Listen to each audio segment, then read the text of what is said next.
আপনার ছেলে আমার ছেলে চুরি করে, গাঞ্জা খায়, মদ খায়, চুরি করার সাথে সাথে ডান হাতের কবজি যখন কেটে দিত সারা বেলদকেরা মোটামুটি শান্ত। হ্যাঁ হ্যাঁ, কোরআন আইন শাসন হয়েছে, চালু হয়েছে। একজন চুরি করছে, হাত কেটে দিচ্ছে, ঠিক হয়ে যেত। কে করবে কার বিচার? কারণ চোরকে তো পটাক দেয় আমাদের দেশের নেতারা, চোরকে হেল্প করে, তাকে কিছু দেওয়া হয়, এর বিনিময়ে সে হেল্প করে। সে মনে করছে আমাকে এগুলো হিসাব দিতে হবে না, ও জেনে দাঁড়াবে চোরের কাতারে, এই নেতাও সে চোরের কাতারে দাঁড়াবে, কারণ নেতা তাকে হেল্প করেছে, সাহায্য করেছে, তাকে তো চোরের কাতারে দাঁড়াতে হবে। চোরের বিচার হয় না। বাড়ি থেকে এইটা চুরি হয়ে যায়, গরু চুরি হয়ে যায়, ছাগল চুরি হয়ে যায়, শিং করে এটা নিয়ে যায়। কেন হয় না বিচার? কেন হয় না বিচার? দেখে যে আমারই মামাতো ভাই, আমারই ফুয়াতো ভাই, আমারই খালাতো ভাই, আমারই ভাতিজা, আমারই বোনের ছেলে, আমারই অমুক, ছোট বিচারটা করবো কেমন? এজন্য শরীয়তের বিধান হল, রাসূলের কাছে চোরের বিধান। এক সাহাবী এসে বলতেছে, ইয়া রাসূলুল্লাহ, অমুক লোক চুরি করেছে, তার বিচার করা হবে। আমার রাসূল আর কোনো কিছু না বলে বললেন, প্রমাণ আছে, প্রমাণ আছে। প্রমাণ নিয়ে সামনে উপস্থিত হয়ে গেলাম। রাসূল সঙ্গে সঙ্গে ডান হাতের কবজি কেটে দিলেন। আবার কিছুদিন পরে সেই লোকের পক্ষেই বিচার চলে এসেছে, লোকটা আবার চুরি করেছে, বাম হাতের কবজি কেটে দিলেন। হাদিস শরীফে রাসূল বলেন, সাহাবীরা রাসূলকে জিজ্ঞাসা করেছে, একটু কি বাদ দেওয়া যায় না? আমার রাসূল বলেছেন, না, শরীয়তের বিধানটা সকলের জন্য উন্মুক্ত। যারা মাতাব্বর, শরিয়ার কোনো আইন জানে না, মাতাব্বরি করতে জানে না, টাকার জোরে মাতাব্বর হয়েছে, ক্ষমতার বলেটা মাতাব্বরি হয়েছে, তাকে সবার আগে দাওয়া দেয়। কিন্তু মসজিদের ইমামরে ডাক দেন, মসজিদের ইমামকে সালিশনামায় ডাক দেয় না। তার বিশেষ একটি কারণ হলো, মসজিদের ইমাম যদি যায় তাহলে তলে তোর যে নেন্দান হয়েছে এটা আর হবে না, ঘুষ খাওয়া হয়েছে এটা আর হবে না। 5 ওয়াক্ত যারা নামাজ পড়ে সালিশনামায় তাদেরকে ডাকে না, ডাকে কাদের? গাঞ্জা কর, হিরণ কর, মদ কর, জিনা কর, মাগি করে, এই সমস্ত মানুষকে ডাকে, এদেরকে ডাকা হয়। কি এর ইসলাম মানে? এরা ইসলামটাকে উলট পুলট করে ফেলেছে এরাই। আর যত দোষ খালি হুজুরদের, হুজুররাই সব শেষ করে দেয়। অথচ নিজেরাই বিভক্ত করে ফেলেছে, সমাজটাকে শেষ করে ফেলেছে। শরিয়া আইনের ভিত্তিতে তার কোনো পন্থা অবলম্বন নাই, সমস্ত জায়গায় সব ঘুষ সুদ দেওয়া বোঝায়। আর অথচ তারাই বলে হুজুররা শেষ করে দিল সমাজটা।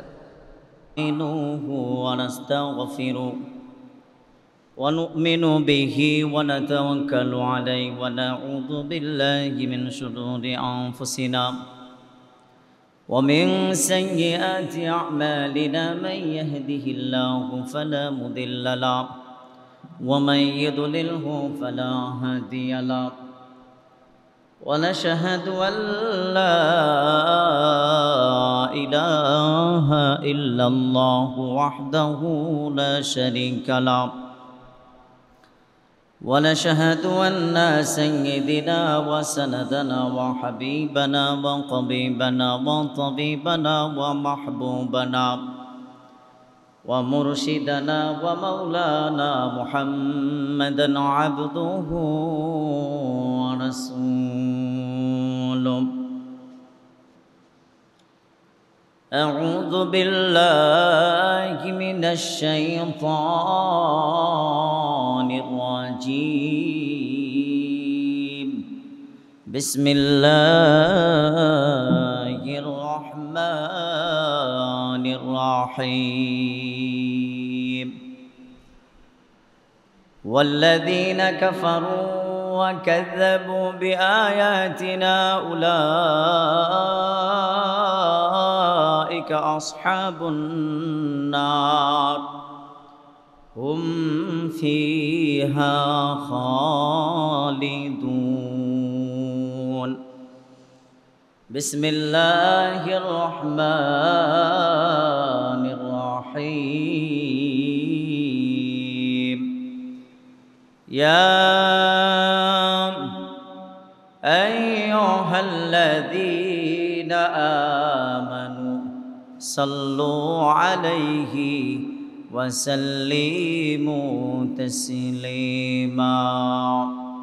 محبت आवाज करे সবাই করি اللهم صل على محمد وعلى آل محمد كما صليت على إبراهيم وعلى آل إبراهيم إنك حميد مجيد اللهم بارك على محمد وعلى آل محمد كما باركت على إبراهيم وعلى آل إبراهيم إنك حميد مجيد মহান মনিবের দরবারে শুকরিয়া জ্ঞাপন করি যে মনিব আমাদেরকে জুমা নামাজ আসার এবং বসার তৌফিক আল্লাহ সুবহানাহু ওয়া তাআলা দান করেছেন।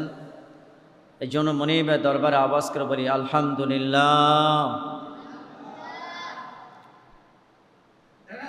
মহান আল্লাহ সুবহানাহু ওয়া তাআলা যিনি কুল কায়নাতের মালিক, আসমান জমিনের মালিক, আমাদের মালিক, রিজিকের মালিক, হায়াতের মালিক, ইজ্জতের মালিক, সম্মানের মালিক, সুখ দুঃখের মালিক যিনি, তিনি সেই মহান রব যিনি আমাকে আপনাকে সৃষ্টি করেছেন। কোরআনুল হাকিমের ভিতরে সূরাতুল ৩-এর ভিতরে এখানে নাজিরানা পেশ করেছেন আল্লাহ সুবহানাহু ওয়া তাআলা। সৃষ্টি করেছেন মানব কুল, সৃষ্টি করেছেন আমাদেরকে আল্লাহ সুবহানাহু ওয়া তাআলা শুধু তার ইবাদত করার জন্য। মহান মনিব আল্লাহ সুবহানাহু ওয়া তাআলা যে ইবাদত করার জন্য রসুলকে আদেশ করেছেন, রসুল আবার সেই ইবাদত করার জন্য আমাদেরকে কি করেছেন? আদেশ করেছেন। আল্লাহ সুবহানাহু ওয়া তাআলা পক্ষ থেকে যে সমস্ত কথাগুলো ওহী হিসাবে নাজিল হয় মুহাম্মদ সাল্লাল্লাহু আলাইহি ওয়াসাল্লামের প্রতি উপরে, ওগুলোই আল্লাহ রসুল কি করে? মানুষের কাছে পেশ করে, বলে দেয়।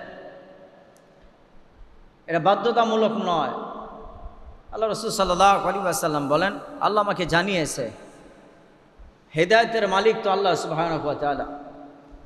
পৃথিবীর কোনো মানুষের কাছে কি নাই? হেদায়েত নাই। সমস্ত হেদায়েতের মালিক হলো এই মনিব আল্লাহ সুবহানাহু ওয়া তাআলা, যিনি হেদায়েত দিলে কোনো কিছু কারো কাছে কৈফিয়ত দিতে হবে না যে তুমি অমুক বান্দারে হেদায়েত দিলা আর আমারে তুমি হেদায়েত দিলা না, কারণ কৈফিয়ত দিতে হবে না।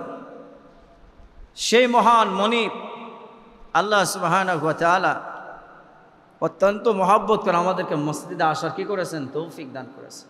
হাদিস শরীফে ইরশাদ হয়েছে, বুখারী শরীফের বর্ণনা আসছে যে কোনো ব্যক্তিকে যদি আল্লাহ সুবহানাহু ওয়া তাআলা নামাজ পড়ার অথবা একটা সেজদা দেওয়ার সুযোগ আল্লাহ সুবহানাহু ওয়া তাআলা করে দেয়, আল্লাহ রসুল বলে আল্লাহ সুবহানাহু ওয়া তাআলা তার পিছনের সমস্ত গুনাহ খাতা আল্লাহ সঙ্গে সঙ্গে মাফ করে দেয়।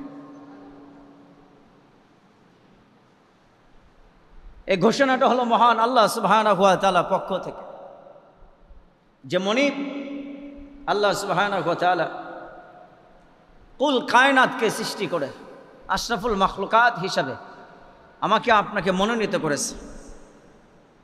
আমাকে আপনাকে মনোনীত করেছে আশরাফুল মাখলুকাত আমরা। আর আমাদের কাজ কাম এমন যে উলাইকা কাল আনআম বাল হুম আদাল, যে চতুষ্পর জানোয়ার, চার পায়া জানোয়ারের চাইতেও আমরা কি মাঝে মাঝে আমাদের কাজ দ্বারা আমরা নিকৃষ্ট হয়ে যাই। যে হুকুমগুলো আদেশ করেছে আল্লাহ সুবহানাহু ওয়া তাআলা, যেগুলা করা যাবে আর এগুলা কি করা যাবে না, করা যাবে না। আল্লাহর আদেশগুলা মানুষ কম মানে, আর অসৎ নিষেধগুলাই মানুষ বর্তমান বেশি মানে। আল্লাহ রাসূল সাল্লাল্লাহু আলাইহি ওয়াসাল্লাম তিনি বলেন যে মানুষ, আল্লাহ তাআলা বলেছেন যে তোমরা হারাম জিনিস থেকে কি করো? বেঁচে থাকো। কিন্তু আমাদের অবস্থা হলো কি? হারাম থেকে আমরা বাঁচি না, বরং আরো হারামের ভিতরে কি হই? লিপিবদ্ধ হই। খিনজির শুকর খাবার জন্য 1 থেকে 2 বার নিষেধ করা হয়েছে কোরআনুল কারীমের ভিতরে, আর নামাজের কথা বলা হয়েছে 82 বার, হালাল রুজির কথা বলা হয়েছে অসংখ্যবার। কিন্তু হালাল রুজির দিকে আমরা কি না? দাফিত না। খিনজির যেখানে মানে শুকর যেখানে খাইতে নিষেধ করা হয়েছে 1 থেকে 2 বার, সেটা মানুষ ধারের কাছেও যায় না, মুসলিম পরিবারের ধারে কাছে যায় না। কিন্তু খিনজির শুকুরের চাইতে নিকৃষ্টতম খাবার হলো সুদ, ঘুষ, এগুলা মানুষ খাচ্ছে। শুকুরের গোস্ত খাইলে হারাম হবে, কিন্তু মায়ের সাথে জেনা হবে না। আর সুদ খাইলে মায়ের সাথে কি হবে? জেনা হবে। 1 টাকা সুদ খাইলে 70 বার মায়ের সাথে জেনা করলে যে গুনাহ বান্দার আমলনামায়, সেই গুনাহ কি হয়ে যায়? জড়ো হয়ে যায়। তো জেনার তহবত নিয়ে সে ইন্তেকাল করবে, হারাম খাবে, কিন্তু হারাম থেকে সে বর্জন বা হারাম বর্জন করবে না। মানুষ স্যাম্পল মনে করেন তার উপার্জন, স্যাম্পল মনে করে তার উপার্জন, যে এমন উপার্জন যে আমি যেটা খাই এটা মনে হয় হালাল। উনি মনে করে যে আমি যেটা খাই সেটা মনে হয় হালাল, এটা মনে করে হালাল, কিন্তু আসলে সেটা কি? হারাম। বাস, আসলে সেটা হারাম। মানুষ সুদ খাওয়াকে এটা মনে করে না বর্তমান, যে আমি সুদ খাই না, হালাল খাই না, হারাম খাই। টাকা আসতেছে, মোটা অঙ্কের টাকা প্রতি মাসে আসে, খাচ্ছে। কিন্তু আল্লাহ রসুল বলেছে যে তোমরা নিষেধ কাজ থেকে কি থাকো? বিরত থাকো। আর নিষেধ যেটা করা হয়েছে সেটা কি ধারের কাছে যাও, সেটা করো। তাহলে আখিরাত ফায়দা, দুনিয়াও তোমার জন্য ফায়দা। শুধু কি না দুনিয়া ফায়দা না, আখিরাতও তোমার জন্য কি ফায়দা। যেমন কোনো ব্যক্তি ধরে কোনো গোমরাহি, কোনো নাস্তিক, কোনো মুরতাদকে সমর্থন করে, সমর্থন করার ক্ষেত্রে যে গুনাহ, যে নাস্তিক মুরতাদ ও যে গুনাহ করেছে, এই সমর্থন করেও তার ডবল গুনাহ করেছে, নাস্তিক এবং মুরতাদ।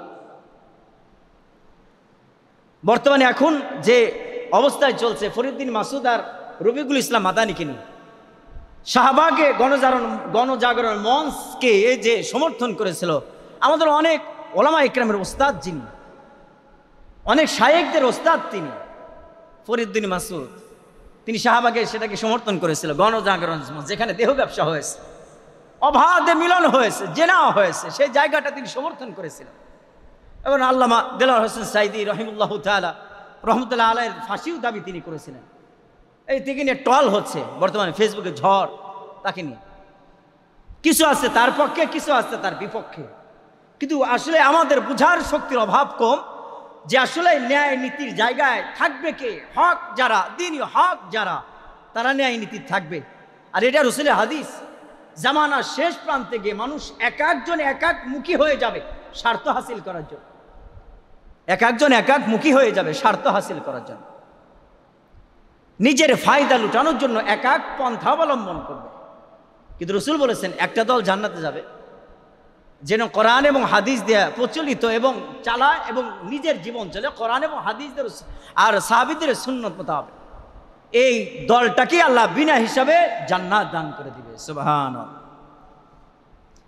কিন্তু আজ আমার দেহ, আমার শরীর, আমার অবস্থা, আমার সম্পদ, আমার জমিন, আমার ক্ষেত, আমার টাকা, কোনো কিছু রাসূলের সুন্নত মোতাবেক চলে না, কোনো কিছুই চলে না।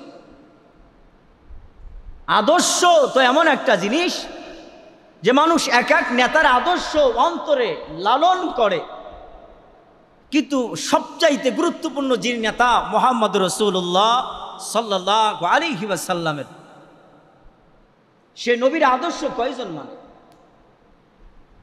এজন্য কোরআনুল কারীমের ভিতরে সূরাতুল বাকারা 8 নম্বর পৃষ্ঠা, আল্লাযীনা কাফারু ওয়া কাযযাবু বিআয়াতিনা উলাইকা আসহাবুন নার হুম ফিহা খালিদুন। আয়াতে তাফসীরে মুফাসসির ইকরাম বলেন, আয়াত নাজিল হয়েছে সকলের জন্য, কিন্তু মানে কয়জন? কোরআন তো নাজিল হয়েছে সকলের জন্য, এটা হিন্দু খ্রিস্টান বৌদ্ধ তাদের কান পর্যন্ত পৌঁছানোর জন্য নাজিল হয়েছে, কিন্তু মানে কয়জন? এটা হলো বিষয়। তাহলে আয়াত পড়লেই তো হবে না, মানতে হবে তো। আয়াত জানলে হবে না, মানতে হবে তো। মানার নাম হলো কি? ইসলাম। মানতে হবে মন এবং প্রাণ দিয়ে। যেমন হযরত আবু বকরের কথা বলি, সাইয়্যিদনা আবু বকর সূরা বাকারা যখন নাজিল হলো, তিনি সূরা বাকারা 2.5 বছর পড়েছেন। 2.5 বছর তিনি সূরা বাকারা পড়েছেন। একটা করে আয়াত পড়েছেন, জীবনের সাথে ম্যাচিং করেছেন, একটা করে আয়াত পড়েছেন, জীবনের সাথে ম্যাচিং করেছেন, একটা করে আয়াত পড়েছেন, জীবনের সাথে ম্যাচিং করেছেন।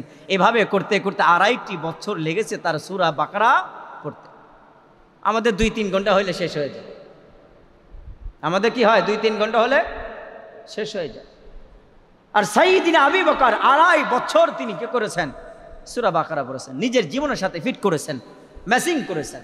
জীবনের সাথে মিলিয়ে দেখাইছেন, দেখছেন যে কোরআন সূরা বাকারার আয়াত আর আমার জীবনের আয়াতের, আমার জীবনের কাজ কর্মের সাথে মিল আছে কি? আর আমাদের দেশে নেতাগুলো রাজনীতির সাথে কোরআন হাদিসের সাথে কোনো মিল নেই। হাদিস এবং কোরআনের সাথে কোনো মিল নাই। যে যেমনে বাড়তেছে হেমনে নেতা, যে যত টাকার মালিক সে তত বড় নেতা, বর্তমান সে তত বড় মালিক। নেতা তো তাকে বলে যে আখিরাতের রাস্তা এবং পথ দেখাবে, সে হবে কি নেতা। যিনি আমাকে আখিরাতের পথ দেখায় না, যিনি আমাকে ফুলচিরাতের রাস্তা দেখায় না, যিনি আমাকে মৃত্যুর স্মরণ করে না, সে আবার কিসের নেতা? সে তো নেতা নামের কলঙ্ক। সে নিজেও কলঙ্ক, যাকে নিয়ে নেতাগিরি করছে তারাও কলঙ্ক। বিশ্ব মানবতার বন্ধু যিনি মুহাম্মদ রাসূলুল্লাহ সাল্লাল্লাহু আলাইহি ওয়াসাল্লাম, তিনি তো এসেছেন মানুষদের হক বুঝিয়ে দেওয়ার জন্য। তিনি তো নেতা, সারে শরীয়তপূর্ণ নেতা। তিনার উপরে পৃথিবীর ইতিহাসে আর কোনো নেতা আসবেও না, হবেও না। তিনি আদমের নেতা, ঈসার নেতা, আইয়ুবের নেতা, সালের নেতা, জাকারিয়ার নেতা, ইসমাইল ইব্রাহিম আলাইহিস সালামের নেতা, উজাইর আলাইহিস সালামের নেতা, ইয়াকুবের নেতা, ইসহাকের নেতা যিনি, সুলাইমান, দাউদ, এদের নেতা যিনি, নেতার নেতা, ওয়ারাসাতুল আম্বিয়া, সমস্ত নবীদের নেতার নেতা যিনি, সমস্ত মানব কুলের নেতা যিনি, কীট পতঙ্গের নেতা যিনি, তিনি আমাদের রসুল মুহাম্মদুর রাসূলুল্লাহ সাল্লাল্লাহু আলাইহি ওয়াসাল্লাম। তার আদর্শই জীবনের সাথে ফিটিং করলে জান্নাত, তার আদর্শ থেকে দূরে আসলেই জাহান্নাম। সে যে কেউ হতে পারে, হুজুর হতে পারে, তাবলিগের বড় আমির হতে পারে, পীর সাহেবের মুরিদ হতে পারে, মুফতি মুহাদ্দিস হতে পারে, বড় শায়েখ হতে পারে। রসুলের আদর্শ যদি তার ভিতরে নাই, অচিরেই সে ধ্বংস হয়ে যাবে। অচিরেই সে কি হবে? ধ্বংস হয়ে যাবে। জীবনের প্রত্যেকটা জায়গায় ঘুম যখন শুরু হবে, ঘুমের জায়গাও নেতা হবেন মুহাম্মদ রাসূলুল্লাহ সাল্লাল্লাহু আলাইহি ওয়াসাল্লাম। ঘুম থেকে জাগবে তখন নেতা আমার রসুল মুহাম্মদ রাসূলুল্লাহ সাল্লাল্লাহু আলাইহি ওয়াসাল্লাম। প্রত্যেকটা কাজের বিনিময়, প্রত্যেকটা কাজ হবে, কাজে থাকবে নেতা মুহাম্মাদুর রাসূলুল্লাহ। প্রত্যেকটা কাজে থাকবে আমাদের নেতা মুহাম্মদ রাসূলুল্লাহ সাল্লাল্লাহু আলাইহি ওয়াসাল্লাম। তাহলে সে মুমিন, মুত্তাকিন, তিনি হলেন মুসলমান। আমার আদর্শের সাথে রসুলের আদর্শের কোনো মিল নাই, এমন নেতা। আমার আদর্শ, আমার কথার ধরন, আমার চলাফেরা, আমার রসুলের আদর্শের সাথে কোনো মিল নাই, আমিও নেতা। ব্যবসা বাণিজ্যে রসুলের কোনো আদর্শ নেই। 10 টাকাতে কিনা বলে 70 টাকাতে কিনছি, নিলি নেন না, নিলি না নেবেন। আবার 70 টাকাতে কিনা বলে 120 টাকাতে কিনছি। আমরা যদি 100 টাকা দাম করলেন, 120 টাকা দাম আর কেনে আস, অত কিনছে 70 টাকাতে। রাজনীতির ক্ষেত্রে সেখানে যেখানে রসুলকে মানতে হবে, তাহলে আসবে শান্তি। উশৃঙ্খল হবে না, সনিশৃঙ্খল হয়ে কাতারে বদ্ধ হয়ে দাঁড়িয়ে যাবে। নেতা তো হবে, সে জোহর আজান হয়েছে, মঞ্চের ভিতরে আজান হবে, নেতার ইমামতিতে হাজার হাজার মানুষ নামাজ পড়বে, এটাই হলো নেতা। এখন আজান হচ্ছে, মাইকে সাউন্ড আরো বাড়ায় দেয় নেতারা, আরো বাড়ায় দাও, আজান জানো না শোনা যায়। এদেশের ভাঙ্গাচুরা নেতা, টাউট বাটপার নেতা, চোর বদমাইশ নেতা, লুচ্চা বদমাইশ নেতা, সারা জনম সুদ ঘুষ খাইছে, সেগুলাও নেতা হয়ে যায়। যাবে কোথায়? এজন্য আমার আল্লাহ তাআলা মেসেজ করলেন, ইয়া বানি ইসরাঈল যকুরু নি'মাতি আল্লাতী আন'আমতু আলাইকুম। বনি ইসরাঈলের মতো তোমরা হয়ে যেও না যাদেরকে আমি আল্লাহ 40টা বছর মান্না সালোয়া খাওয়াইছি। মান্না সালোয়া খাওয়ার পর তারা বলেছিল আমাদের এগুলো আর ভালো লাগে না, উপার্জিত জিনিস আমরা খাইতে চাই, শস্য আবাদ করে খাইতে চাই। উৎপাদন জিনিস হবে, আমরা সেগুলা খাইতে চাই। আমার আল্লাহ বলেন ঠিক আছে, এগুলা যেহেতু তোমাদের ভালো লাগে না, তাহলে মিশরে যাও, মিশরে গিয়ে খাবার উৎপাদন করো, উপার্জন করো। আমার আল্লাহ বললেন মুসা, তোমার জাতি যদি হায়াত মৃত্যু আসা পর্যন্ত এই জায়গায় যদি থাকতো রে মুসা, আমি মৃত্যু আসা পর্যন্ত আমি আল্লাহ মান্না সালোয়া দিয়ে তাদের আমি আল্লাহ মৃত্যু পর্যন্ত রিজিকে দিয়া দিতাম। কিন্তু কি করেছে? ঘাড় তারামি করেছে। আমাদের কিছু মানুষ আছে না, ঘাড় তারা, ভালো কথা শুনলেই মাথা নষ্ট হয়ে যায়, রাগে টকবক করে শরীর, মাথা নষ্ট, শরীরের জ্বালা বেশি। তো হালাল খাবার দিয়ে এত গরম হওয়া যায় না। ইসলামের জন্য গরম হওয়া যায়, নীতিমালার জন্য গরম হওয়া যায়, কিন্তু দুর্নীতি করার জন্য এত গরম হয় না। কারণ চোরের মোড় তো সবসময় পুলিশ পুলিশ থাকে। এজন্য আদর্শ থাকতে হবে। যে আদর্শ আমার রাসূল দিয়েছেন সাহাবীদেরকে, সেই আদর্শটা আমার অন্তরে লালন না করলে, আমার জীবনের সাথে ফিট না করলে আমি কিসের মুসলমান? আমি কিসের মুসলমান যে আমার রাসূলের আদর্শ আমার অন্তরে নাই, আমার ফিটে নাই, আমার জীবনে নাই, আমার পোশাকে নাই?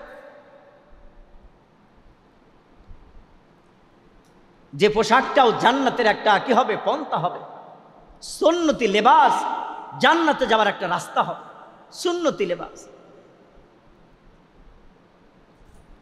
আমার রাসূল বলেন, আমার গায়ে যে জুব্বা দেখলে সাহাবীরা, এই জুব্বা কোনো সাধারণ কোনো জুব্বা না। আসমান থেকে যে ফেরেশতা আসে জিবরাইল, এই ফেরেশতা এই জুব্বা পরে আসে। আমার আল্লাহ তাআলা আমাকে জানিয়েছে ঢিলা ঢালা পোশাক পরো রাসূল, আর তোমার উম্মতের ঢিলা ঢালা পোশাক পরার জন্য উৎসাহিত করো, সুন্নত মোতাবেক জীবনযাপন করার জন্য চেষ্টা করতে বললাম। পোশাকটা যদি দামি হয়ে যায়, আমি আল্লাহ পোশাকের বিনিময় হলো আমি আল্লাহ বিনা হিসাবে তাদেরকে মাফ করে দিয়ে জান্নাত দিয়ে দিব। এ কথা আনতে গিয়ে হযরত মুসা আলাইহিস সালামের কথা আমার আল্লাহ তাআলা আনলেন। মুসা আলাইহিস সালামকে আমার আল্লাহ তাআলা যখন ফেরাউন মুসাকে খেলার জন্য ডেকেছিল, জাদু টোনার জন্য ডেকেছিল, হাজার 70,000 জাদুকর নিয়ে খোলা আকাশের নিচে ময়দানে দাঁড়িয়েছিল। তার আগে পোশাক হবে কেমন, প্রতিযোগিতা হবে। পোশাক যদি একরকম না হয়, ড্রেস যদি একরকম যদি না হয়, তাহলে তো আউলা জাউলা খেলা হয়ে যাবে। মুসার পোশাক একরকম হবে, জাদুকরদের পোশাক আর এক রকম হবে। দুই দলের দুই পোশাক না হলে খেলা মিলবে না। মুসার কাছে ওই যুগের কিছু মানুষ এসেছিল, মুসা আপনার গায়ের পোশাক কোনটা হবে? বলছে আমার হবে জুব্বার, মাথায় থাকবে পাগড়ি, সবুজ পাগড়ি। তখনকার ওই মানুষগুলা ফেরাউনের পক্ষ থেকে যারা এসেছিল, তখন ওই মানুষগুলা বলতেছিল যেহেতু মুসার পোশাক থাকবে জুব্বা আর পাগড়ি থাকবে, তাহলে আমাদের জাদুকরদেরও একই পোশাক থাক, কিন্তু পোশাকের রং হয়ে যাক একটু ভিন্ন। মুসার গায়ে থাকবে সাদা পোশাক আর জুব্বা সাদা থাকবে, আর মাথার পাগড়ি থাকবে সবুজ। আর আমাদের জাদুকরদের পোশাক থাকবে সবুজ, মাথার পাগড়ি থাকবে সবুজ। খেলা শুরু হয়ে গেল। জাদুকররা বলল মুসা তোমার খেলা তুমি শুরু করো। মুসা বলে না রে, আগে তোমার খেলা শুরু করো, তোমাদের খেলা শুরু করো। তারা জাদু দিতেছিল, এক একজন এক এক জাদু ফেলতেছিল। কারো জাদু সাপ হয়ে যাচ্ছিল, কারো জাদু অন্যরকম কোনো খেলায় লিপ্ত ছিল। আমার আল্লাহ বলেন জিবরাইল যাও মুসার কাছে। মুসা আলাইহিস সালামের কাছে যাওয়া হলো। মুসা আলাইহিস সালাম বলে, জিবরাইল আলাইহিস সালাম বলে, মুসা আপনি ভয় করবেন না, আলাইসাল্লাহু বিকাফিন আবদা, আমার আল্লাহ বলেছে আমি আমার বান্দার জন্য যথেষ্ট। আলাইসাল্লাহু বিকাফিন আবদা, আমি আমার বান্দার জন্য কি যথেষ্ট। এই কথার ওজনটা কত দূর! আল্লাহ বলেন যে আমি আমার বান্দার জন্য যথেষ্ট। পৃথিবীর কোনো এমপি মন্ত্রী কোনো বাগা কোনো মানুষের নাম এখানে আল্লাহ বললেন না। আল্লাহ বলেন আমি আমার বান্দার জন্য কি যথেষ্ট। জিবরাইল বলেন ভাই আপনার কাজ আপনি শুরু করেন। মুসা বলে জিবরাইল আমার ভয় লাগে, এতগুলা জাদুকরের ভিতরে আমার লাঠি কতটুকু কি করতে পারবে? জিবরাইল বলে মুসা আপনার শুধু লাঠি ফেলার দায়িত্ব, বাকিটা আমার আল্লাহ দেখবে। আপনি এত ভয় করেন কেন? ভয় করার বিষয় তো আপনার না, আপনি শুধু ফেলবেন, বাকিটা আমার আল্লাহ দেখবে। হাদিস শরীফে আসছে জিবরাইল আলাইহিস সালামের কথা, জিবরাইল হযরত মুসা একটু সাহস পেলেন। সাহস পাওয়ার পরে লাঠি যখন ছেড়ে দিয়েছেন, এমন বড় সাপ হয়েছে, হাদিস শরীফে আসছে মুসার লাঠি যে সাপ হয়েছে, যে হা করেছে, এক ঠোঁট থেকে আর এক ঠোঁট পর্যন্ত আমার আল্লাহ কুদরতিভাবে 40 গজ লম্বা বানিয়ে দিয়েছে। 40 গজ লম্বা। যা জাদু আছিল সব জাদু এক ঢোকে শেষ। সুবহানাল্লাহ বলবেন না? সব কি একসাথে কি শেষ। জাদুকর তো বুঝতে পারছে, জাদুকর যারা তারা তার ফেরাউনের মতো মূর্খ না। তারা বুঝতে পারছে এটা কোনো সাধারণ কোনো জাদু না। যে জাদু এক জাদুকে গিলতে পারে না, নয় নষ্ট করে, কিন্তু গিলা খাইতে পারে না। 70,000 জাদুকর একসাথে সেজদায় পড়ে মালিককে ডাক দিয়ে মুসার হাতে কালেমা পড়ে মুসলমান হয়ে গেছে। সুবহানাল্লাহ বলবেন না? একসাথে 70,000। মুসার মনে প্রশ্ন, এত জায়গায় দাবাতের মেহনত করলাম, দাবাতের কাজ করলাম, 2-1 মানুষ তুমি মুসলমান বানালে, আর আজকে খেলার মাঠে এসে 70,000 মুসলমান। সুবহানাল্লাহ বলে যে 70,000 মুসলমান। আল্লাহর কাছে প্রশ্ন করতে চায়, কারণ সারাটা জনম আল্লাহ তাআলা যতদিন মুসা আলাইহিস সালামকে হায়াত দিয়েছেন, খালি প্রশ্ন আর প্রশ্ন আর প্রশ্ন। আল্লাহ খুব খুশি হইতেন মুসার প্রতি, যে একটা কথা বললে মুসা 5টা কমপক্ষে 5টা কথা বলতেন। সমস্ত জাদুকার 70,000 জাদুকার একসাথে কালেমা পড়ে মুসলমান হয়ে গেল। কালেমা পড়ে মুসলমান হয়ে যাওয়ার সাথে সাথে ফেরাউন বলে, শোনো, প্রত্যেকজনের আমি হাত কাটবো, পা কাটবো, আগুনে জ্বালাবো। কিরে, আমি তোমাদের দাওয়াত দিয়ে নিয়ে আসলাম, 2 দিন তোমারে খাওয়াইলাম, 2 দিন তোমাদের পড়াইলাম, হাদিয়া তোহফাও আমি দিলাম, পোশাকও বানায় দিলাম, কিন্তু আজকে মুসার পক্ষে থেকে তোমরা কালেমা পড়ে মুসলমান হয়ে গেলে, তোমাদের সকলকে আমি মারব। সমস্ত জাদুকার সেদিন বলেছিল, মারতে মারতে তুমি মেরে ফেলতে পারো গো।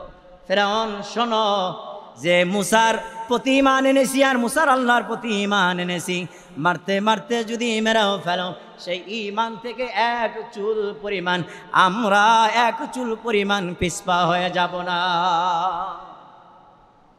চুল পরিমাণ পিছপা হয়ে যাব না। মারতে পারো, মেরে ফেলতে পারো।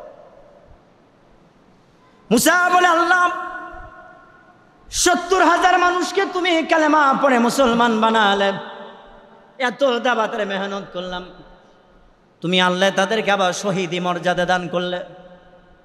আল্লাহ আবার শহীদি মর্যাদা দান করলে, ফেরাউনের হাতে তাদের তুমি মারলে কেন গো আল্লাহ? আমার আল্লাহ বলেন, শোনো, যখন তারা খেলা খেলতেছিল, আমি আরশ আজিম থেকে দেখতেছিলাম, তোমার পোশাকের সাথে এদের পোশাকের খুব মিল দেখা যায়। তোমার জুব্বা, তোমার শরীরের সাথে জুব্বা, এদের শরীরেও জুব্বা, তোমার সুন্নতের সাথে তাদের সুন্নতের মিল দেখা যায়। এই জন্য আমি কালেমা পড়ার সুযোগ দিয়েছি। মাথায় সাদা, সাদা নয় সবুজ পাগড়ি বেঁধেছে, এই জন্য আমি আল্লাহ সকলকে শহীদের মর্যাদা দিয়ে জান্নাতের অধিবাসী বানিয়ে দিয়েছি। পোশাকের একটা দাম আছে, পোশাকের একটা জজবা এবং দাম আছে। এজন্য সন্তানদেরকে সবসময় ঢিলা ঢালা পোশাক পরার জন্য উৎসাহিত করবে। পোশাকের অনেক দাম। হালাল টাকাতে পোশাক বানালে পোশাকও জিকির করে, পোশাকও জিকির করে। বিছনার চাদরটা যদি হালাল টাকার হয়, এশা নামাজে আপনি ঘুমাবেন, বিছনার চাদর আপনার জন্য জিকির করবে, যদি হালাল টাকার হয়।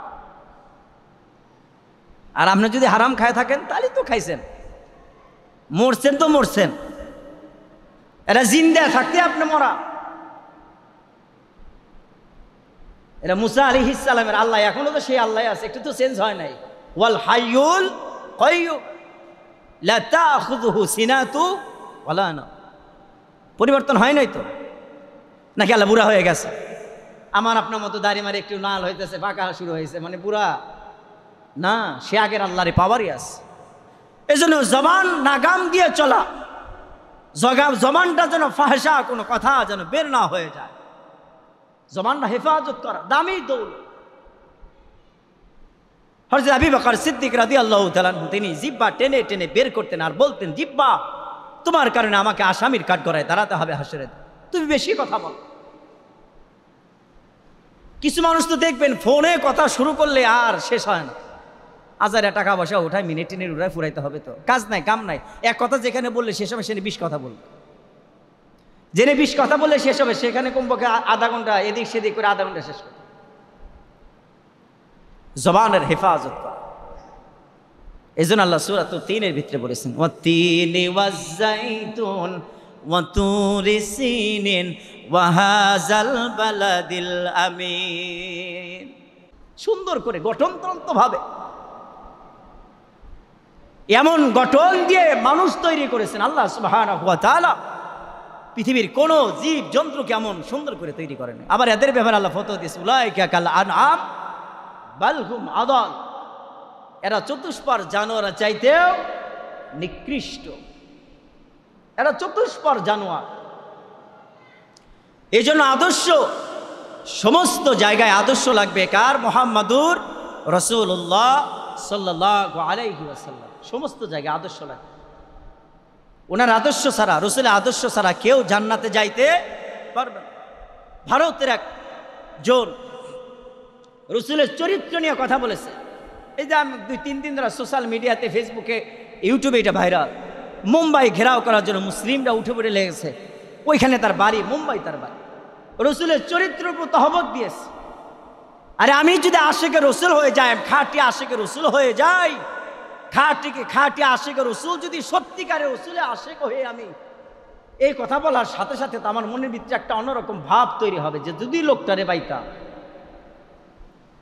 একটা বাড়ি হইলেও দিতাম, এটা আমার নীতি, এটা আমার আদর্শ, এটা আমার দায়িত্ব, এটা আমার কর্তব্য।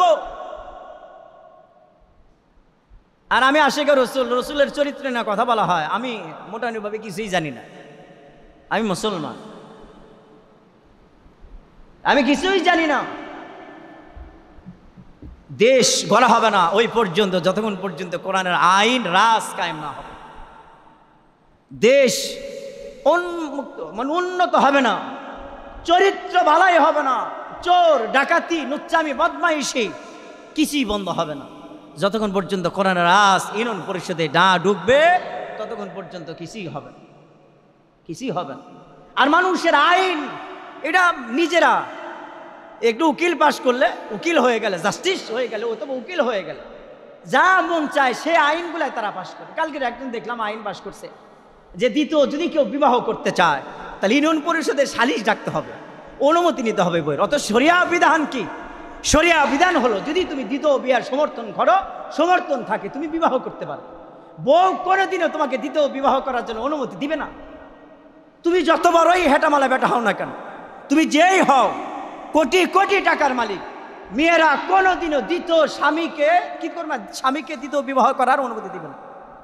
আর সে মন করে আইন পাশ করে দিল, সুপ্রিম কোর্টের আইনজীবী সে আইন পাশ করছে বা আইন নোটিশ জ্বালাইছে যে ইউনিয়ন পরিষদের সমস্ত মানুষকে সালিশ ডাকতে হবে, আগে বইয়ের অনুমতি নিতে হবে, অনুমতি নেওয়ার পরে বিয়ে। আরে ভাই, শরীয়ত তো এটা বলে না।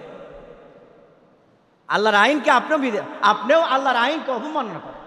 আর যে সমস্ত নারীরা স্বামীকে দ্বিতীয় বিবাহ করার জন্য উৎসাহিত করে না বা দেয় না, এরা আল্লাহর আইনকে অবমাননা করে, রসুলের আইনকে অবমাননা করে। কারণ আল্লাহ রসুল বলেছে বিয়ে করো। হাজারো মানুষ এলাকায় পরনারীর সাথে লিপ্ত, চরিত্র নষ্ট, একজনের বউ আর একজনের সাথে গিয়ে থাকতেছে, অথচ এই লোকটা যখন বিবাহ করতে চায় এলাকার মধ্যে সবচেয়ে ঘৃণিত লোক হিসেবে চিহ্নিত হয়। হায় হায়, অমুকের বলে বিয়ে করছে, একটা বউ আছে আর একটা বিয়ে করছে। এটা ইসলাম না, এটা শরিয়া না, এটা মন গড়া আবুল তাবুল কথা। রাসূল সাল্লাল্লাহু আলাইহি ওয়াসাল্লাম আদেশ করেছেন, যদি তোমার চরিত্রকে সঠিক করতে চাও, এক নারী দিয়ে চলে না, তুমি আর এক বিয়ে করো, তোমার চরিত্র সংশোধন হবে। তোমার চাহিদা আছে, তুমি করতে পারো। এন্ড বউ তো বেগম ধরে থাকবেই, বউ পাও ধরবে বোঝেন করলে, বউ বলে যে কেস করব, মামলা করব, এই করব সেই করব, কিন্তু শরিয়াত এটা বলে না। কিন্তু সমাজ ব্যবস্থা এতটা নিকৃষ্ট হয়েছে, যে সমাজে একজন মানুষ বিয়ে করলে তাকে আটক রাখে অনেক জায়গায়, হ্যাঁ বিয়ে করলো কেন, দ্বিতীয় বিয়ে করলো কেন, অথচ যারা আটক রাখে এরাই দুনিয়া নুচ্চামি বদমাইশি করে চলে, আর এক নারীর সাথে সম্পর্ক। অথচ একটা মানুষ পরক্রিয়ায় লিপ্ত শেষ মনে করেন, অথচ এই লোক যদি বিবাহ করতে চায় সমাজ তাকে মেনে নেয় না ভালোভাবে। আজীব তামাশা, শরিয়া আইনগুলো আজীব তামাশা। ইসলাম না জানার কারণে, না বোঝার কারণে সে যে যেমন মন চায় তেমনি চলতেছে। শরিয়া তার ভিতরে জানা নাই।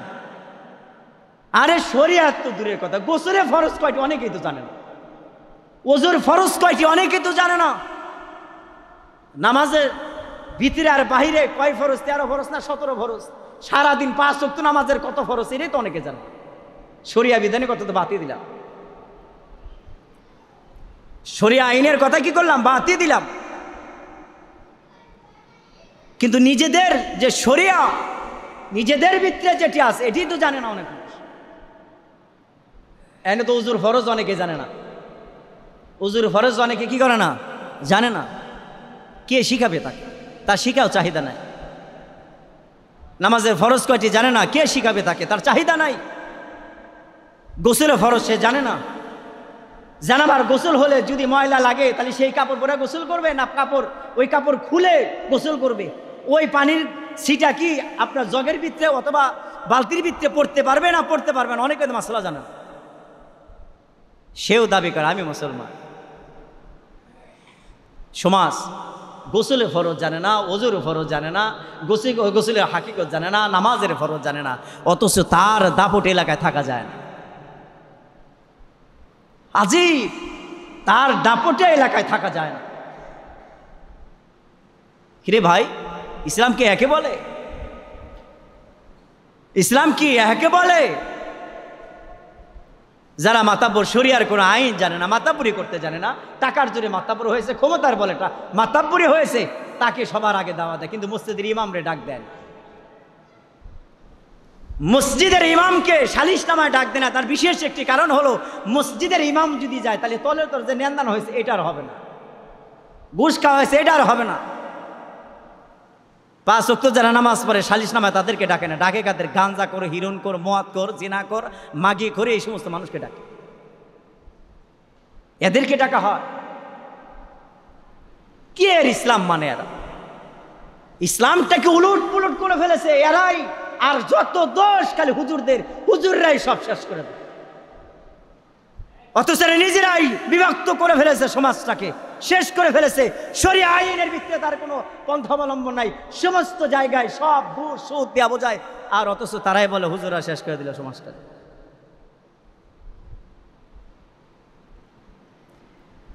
আমার আল্লাহ বলেন, শরিয়া বিধান অনুযায়ী তোমাকে জানতে হবে। তুমি যদি মুসলমান হয়ে থাকো, যদি পড়ে থাকো, সবাই বলে লা ইলাহা ইল্লাল্লাহু মুহাম্মাদুর রাসূলুল্লাহ, লা ইলাহা, জোরে লা ইলাহা,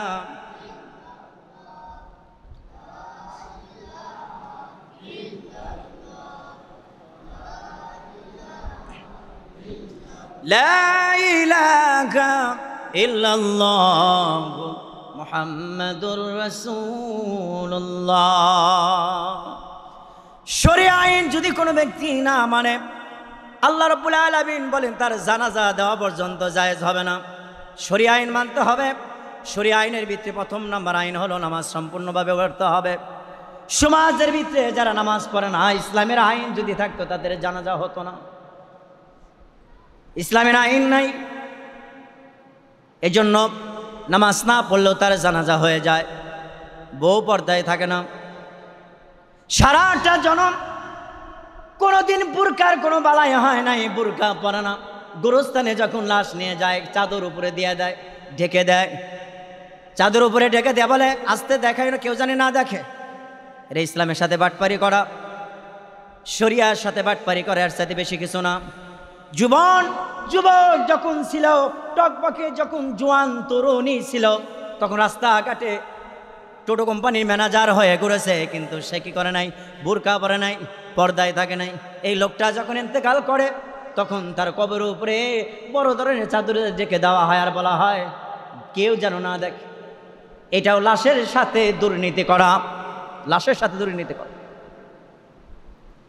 জীবন দশায় শরিয়ার কোন আইন আপনি মানলেন না।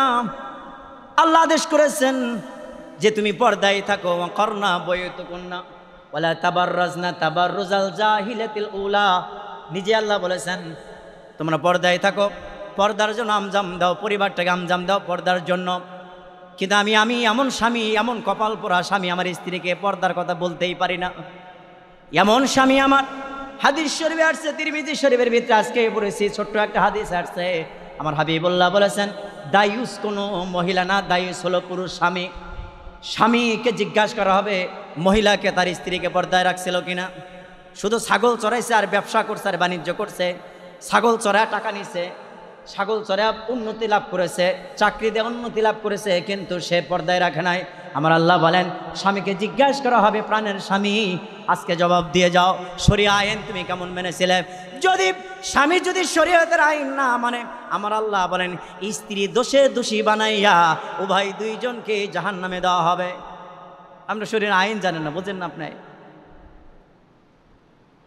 এই জন্য এখনো যারা এই সমস্ত কাজের মধ্যে লিপ্ত আছেন এগুলো একটু ভালো হন, এগুলো ভালো হন। বউরে দেওয়ার চড়ার মধ্যে কাম করানো থেকে একটু বিরত থাকেন, আল্লাহ বাঁচাবে। তওবা করেন, ইস্তেগফার করে বাঁচাবে আল্লাহ। আল্লাহ হাদিস রাসূল সাল্লাল্লাহু আলাইহি ওয়াসাল্লাম হাদিস নিজেই বলেছেন তওবা করে ফিরে আসো, ফিরে আসতে দেরি হবে। আমার আল্লাহ তাআলা তোমার তওবা কবুল করতে, পিছনে গুনাহ মাফ করতে আল্লাহ দেরি করবে না। সুবহানাল্লাহ। ফিরে আসো। এখনো স্ত্রীকে একটু পর্দায় রাখার চেষ্টা করো, এখনো করেন।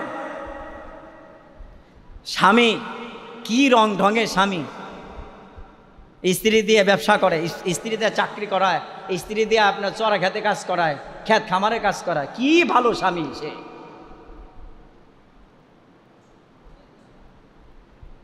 কি স্বামী সে। তিনি শরিয়ার আইন বোঝে না দেখে আজকে এই কাজটা করেছে। আর মহিলাও শরিয়া আইন বোঝে না দেখে সেও এই কাজটা করেছে। যদি মহিলা ইসলামের নুনমুক্ত কোনো জ্ঞান থাকতো তাহলে এই মহিলা বলতো স্বামী আমি তো রাসূলের হাদিস শরীফে পড়েছি, আম্মা জান আয়েশা নিজে বলেছেন কোন স্ত্রী যদি বেপরদা কোনো মহিলা, কোনো বেপরদা কোনো মহিলা কোনো পুরুষের সামনে দাঁড়িয়ে যায়, তার 40 দিনে ইবাদত পর্যন্ত বঞ্চিত হয়ে যায়, ইবাদত নষ্ট হয়ে যায়, ইবাদত কবুলই হয় না। আর তুমি আমারে ছাগল দিয়ে চড়াও খেতের মধ্যে, তুমি আমার স্বামী, তুমি আমার জান্নাতে নিবা না তুমি আমার জাহান্নামে নিতেছ? তুমি তো আমার জাহান্নামে নিতেছ, তুমিও জাহান্নামে যাচ্ছ, আমারই নিচ্ছ জাহান্নাম। এজন্য ঠেলাঠেলি বন্ধ করেন, আর ঠেলাঠেলি করেন। ইসলামী রাজ কায়েমের জন্য আন্দোলন করেন, দেখবেন সুখ আসবে। আপনার বিবি রাস্তায় ঘুরতে পারবে না। ইসলামের রাজ যখন কায়েম হয়ে যাবে, কোরআনের শাসন ব্যবস্থা যখন কায়েম হয়ে যাবে, আপনার বিবি আবার রাস্তায় ঘুরে পেগাম করে, এই সুযোগ পাইতো না। আপনি ভয় করতেন আপনার ছেলে, আমার ছেলে চুরি করে, গাঞ্জা খায়, মদ খায়, চুরি করার সাথে সাথে ডান হাতের কবজি যখন কেটে দিত, সারা বেলদকেরা মোটামুটি শান্ত। হ্যাঁ, কোরআন আইন শাসন হয়েছে, চালু হয়েছে। একজন চুরি করছে, হাত কেটে দিচ্ছে, ঠিক হয়ে যেত।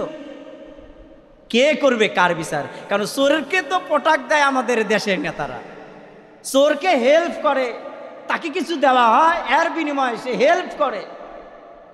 সে মনে করছে আমাকে এগুলো হিসাব দিতে হবে না, ও জেনে দাঁড়াবে চোরের কাতারে, এই নেতাও সে চোরের কাতারে দাঁড়াবে। কারণ নেতা তাকে হেল্প করেছে, সাহায্য করেছে, তাকে তো চোরের কাতারে দাঁড়াতে হবে। চোরের বিচার হয় না। বাড়ি থেকে এইটা চুরি হয়ে যায়, গরু চুরি হয়ে যায়, ছাগল চুরি হয়ে যায়, শিং করে এটা নিয়ে যায়। কেন হয় না বিচার? কেন হয় না বিচার? দেখে যে আমারই মামাতো ভাই, আমারই ফুয়াতো ভাই, আমারই খালাতো ভাই, আমারই ভাতিজা, আমারই বোনের ছেলে, আমারই অমুক, ছোট বিচারটা করবো কেমন? এজন্য শরীয়তের বিধান হল, রাসূলের কাছে চোরের বিধান। এক সাহাবী এসে বলতেছে ইয়া রাসূলুল্লাহ, অমুক লোক চুরি করেছে, তার বিচার করা হবে। আমার রাসূল আর কোনো কিছু না বলে বললেন প্রমাণ আছে, প্রমাণ আছে। প্রমাণ নিয়ে সামনে উপস্থিত হয়ে গেলাম। রাসূল সঙ্গে সঙ্গে ডান হাতের কবজি কেটে দিলেন। আবার কিছুদিন পরে সেই লোকের পক্ষেই বিচার চলে এসেছে, লোকটা আবার চুরি করেছে, বাম হাতের কবজি কেটে দিলেন। হাদিস শরীফে রাসূল বলেন, সাহাবীরা রাসূলকে জিজ্ঞাসা করেছে একটু কি বাদ দেওয়া যায় না? আমার রাসূল বলেছেন না, শরীয়তের বিধানটা সকলের জন্য উন্মুক্ত। আমার মেয়ে ফাতেমা যদি চুরি করত আমি হাত কেটে দিতাম, আমার কলিজার ধন হাসান হোসেন যদি চুরি করতো আমি হাত কেটে দিতাম। শরীয়তের বিধান সবার জন্য সমান। হুজুরের জন্য এক বিধান আর মুসল্লির জন্য আর এক বিধান, এটা হবে না। পীরের জন্য এক বিধান, মুরিদের জন্য আর এক বিধান হবে না। আরে রাষ্ট্র মালিকের জন্য এক বিধান, আর রাষ্ট্র যারা গরিব আমরা যারা আছি এদের জন্য আর এক বিধান হবে না। রাষ্ট্র মালিকের জন্য যে বিধান আমার আপনার নামেও সেই বিধানে আর বেশি হবে না। এটাই হলো শরিয়া, এটাই হলো শরিয়া। শরীয়তের আইন বুঝতে হবে আপনাকে, শরীয়তের আইন কারণ আপনাকে বুঝতে হবে। আপনি শরীয়তের আইন বুঝেন, আপনার মনে হয় যে আমি কম বুঝি, মূর্খ সূর্খ মানুষ বাবু, আমি তো কিছু বুঝি না, আমার দিন এইভাবে বুঝাবে না। আপনি মরছেন মিয়া, আপনি মৃত্যুর সময় কালে মানুষই হবে না। শরীয়তের আইন বিধান জানে না, আপনি শরীয়তের আইন জানে না, আপনি মৃত্যুর সময় কালে নসিব হয় কিভাবে? হবে না আপনার মৃত্যুর সময় কালেমা নসিব। আর মৃত্যুর সময় কালেমা নসিব না নিয়া, কালেমা না নিয়া মারা গেলে মায়ের অভাব হবে না, মায়ের অভাব হবে না। শরিয়া বিধান জানেন না তো? শরিয়া বিধান কি জানেন? আপনি যখন ব্যবসা করতেছেন, আজান দিছে, নামাজ পর্যন্ত আপনার ব্যবসা হারাম। আপনি যা বেচবেন সমস্ত জিনিস আপনার জন্য হারাম, হারাম আপনার জন্য বেচা কেনা করা। সূরা জুমা নাজিল হয়েছে। সূরাতুল জুমা কেন নাজিল হয়েছে জানেন? রাসূল সাল্লাল্লাহু আলাইহি ওয়াসাল্লাম জুমা নামাজে খুতবা দিতেছে। জুমা নামাজে খুতবা দেওয়ার বাইতুল মালের জন্য কিছু মানুষ বাইতুল মাল নিয়ে আসছে। এই মুসল্লিরা, কিছু সাহাবীরা এগুলা রাসূলের খুতবা শোনা বাদ দিয়ে তারা দৌড় দিয়া যা বাইতুল মাল করার জন্য ব্যস্ত। আল্লাহ তাআলা সূরা জুমা নাজিল করতে বললেন যে খবরদার, জুমার নামাজের খুতবা, জুমার নামাজে যে কোনো নামাজের সময় আজান তো হয়ে যায়, আজানের পরে কোনো ব্যবসা বাণিজ্য করা সব মুসলমানদের জন্য হারাম, হারাম, হারাম, সব হারাম। আপনি কি কোত্থেকে আসছেন? আপনি মদিনা থেকে আসছেন, দেখে আসেন নাই যে আপনার নিজে দিকে আসছেন যে ব্যবসা বাণিজ্য করতেছে, তখন বেচা কিনা সব হারাম? আপনি কোত্থেকে আসছেন? আপনি দেখেন না? দেখে আসছি তো, খেজুর পর্যন্ত কিনতে পারি নাই, একটা জুব্বা কিনবো কিনতে পারি নাই, তালা লাগানো। আল হাজিউল হুজ্জাতুল আল মাসাজিদ, যাও যাও মসজিদে যাও, মসজিদে নামাজ পড়া পরে আইসো, যদি আমার রিজিকে থাকে থাকবে, না হলে বাতিল, যাও যাও চলে যাও। আপনি কি করেন? ব্যবসা করেন, হাতুড়ি মারতেছেন। আপনি হাতুড়ি দিয়ে কাম হবে না। মুসা আলাইহিস সালামের জামানায় দুটি হাদিস এসেছে, একটি কষাইয়ের বিবরণ এসেছে, আর একটা হাতুড়ির কথা এসেছে, যে একটা হাতুড়ির সাথে তার সাক্ষাৎ হয়ে গেছে।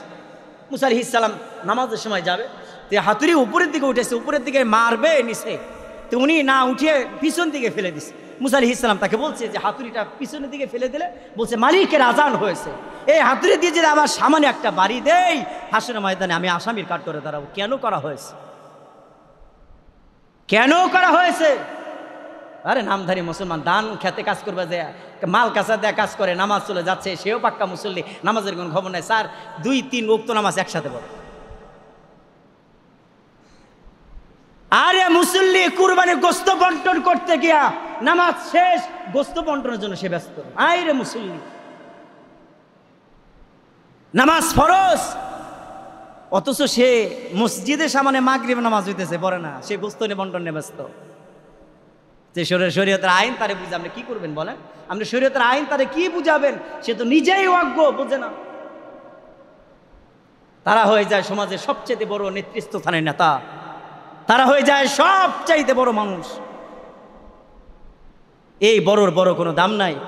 মালিকের কাছে যে বড়, আসমানি মালিক আল্লাহ সুবহানাহু ওয়া তাআলা বলেন, পৃথিবীর কোনো সার্টিফিকেট আমার কাছে কোনো কাজ হবে না, পৃথিবীর কোনো মানুষের বিবরণ আমার কাছে কাজ হবে না। পৃথিবীর সমস্ত মানুষ যদি খারাপ মনে করে, আমি আল্লাহ যদি দেখি সে লোকটা ভালো, আমি আল্লাহ তাআলা পৃথিবীর কোনো মানুষের কথা আর কোনো কাজ আসবে না, এই লোকটাকে বিনা হিসাবে আমি আল্লাহ জান্নাত দান করে দেব। সুবহানাল্লাহ। এই জন্য চিন্তা ভাবনা করে কাজ করব। আর বিশেষ করে আমরা যারা দোকানদার, কোনো সম্মানী ব্যক্তি যদি কোনো সময় বাকি চায়, ইগনোর করবেন না, কোনোদিন ইগনোর করবেন না, কোনো দিনও না। ওয়াল্লাহি বলছি, কোনো দিন কাউকে ইগনোর করবেন না। যারা দোকান চালান, যে একটা লোক বাকি চাচ্ছে, খুব সম্মানী ব্যক্তি, তাকে বলবেন হ্যাঁ আমরা তো তাকে বাকি দেই না তার কাছে, তাকে এটা বলবেন না। যদি কলিজা লেগে যায়, আপনার কাছে বাকি খায় না, কোনোদিন চায় না, চাইছে, আর আপনি এই কথাটা বলে দিয়েছেন, যদি কলিজা লেগে যায়, আপনার দোকানে ধ্বংস অনিবার্য, অনিবার্য। এই কাজ থেকে বিরত থাকবেন। লা ফুরকা বাইনাহুম ইয়াউমাল কিয়াম, আল্লাহ সুবহানাহু ওয়া তাআলা নিজে বলেছেন। ইগনোর করা থেকে বাদ থাকবে, অহংকার থেকে বাদ থাকবে, শরীয়তের বিধান অহংকার থেকে যারা বিরত থাকে, আমার আল্লাহ তাআলা তাদের দাম মানুষের কাছে পৌঁছায় দেয়। আমার আল্লাহ তাদেরকে মৃত্যুবরণ হওয়ার সাথে সাথেই বিনা হিসাবে আল্লাহ তাদেরকে জান্নাত দান করে দেয়। সুবহান। ইগনোর করবেন না, ইগনোর থেকে বেঁচে থাকবেন, কোনো দিন ইগনোর করবেন না। এই জন্য আল্লাহ সুবহানাহু ওয়া তাআলা আমাদেরকে শরিয়া বিধান অনুযায়ী সমস্ত মানুষকে চলার জন্য আল্লাহ তাআলা আমাদেরকে তৌফিক দেয়। সবাই বলেন আমিন। আল্লাহ, আমরা যারা সুন্নত পড়ি নাই আমরা সুন্নত